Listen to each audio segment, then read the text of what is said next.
मौका मिला और आंटी की जगबीती सुन के बिल्कुल सबने बिल्कुल ठीक कहा है कि ऐसे ही लग रहा है कि जैसे ये हमारी अम्मी की कहानी हो। और ज़रूर मैं इंशाअल्लाह ताला इसको पढ़ूँगी और यकीन करें कि मैं इंशाअल्लाह अपनी बहनों को भी ज़रूर पढ़ाऊँगी कि ऐसा हमें फ़ील हो कि मेरी वालदा का भी 8 महीने पहले इंतकाल हुआ है, तो ऐसा हमें लगेगा शायद कि हम अपनी अम्मी की कहानी सुन।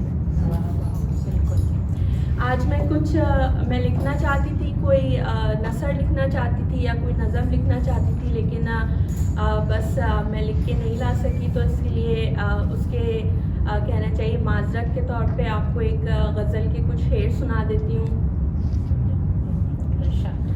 जो कि इसके मतलब हस्बे हाल होंगे।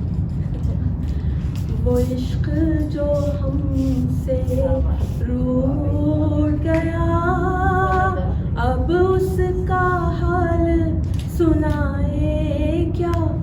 कोई कहर नहीं, कोई महर नहीं, फिर सच्चा शेर सुनाए क्या।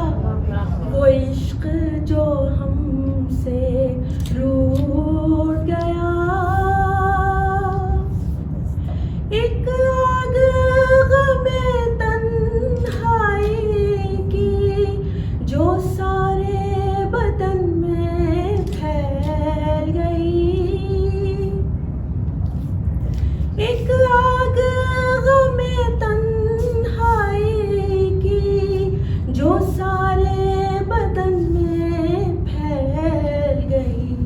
जब जिस्म ही सारा जलता हो, फिर दामन दिल को बचाए क्या। कोई कहर नहीं, कोई महर नहीं, फिर सच्चा शेर सुनाए क्या। वो इश्क जो हमसे रूठ गया, हम नगमा सरा कुछ नगमों के, हम सूरत गर कुछ ख्वाबों के। हम नगमा सरा कुछ नगमों के, हम सूरत गर कुछ ख्वाबों के। बेजज़बाए शौक बताए क्या, कोई ख्वाब ना हो तो सुनाए क्या।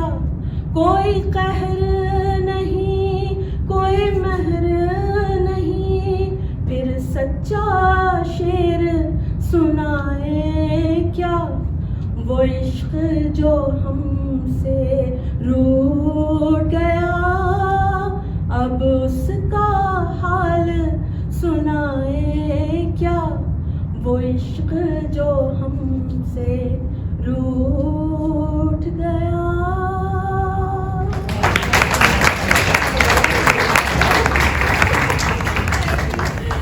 Thank you. अब मुझे खुशी हो रही है कि आप नसर भूल गए वरना ऐसे आपने तो आइए भाई क्या जम के गाया है। अच्छा, मुझे पता नहीं था कि नूर क्या सुनाने वाली है, इसलिए मुझे अंदाज़ा नहीं था कि तरन्नुम से कहेंगी।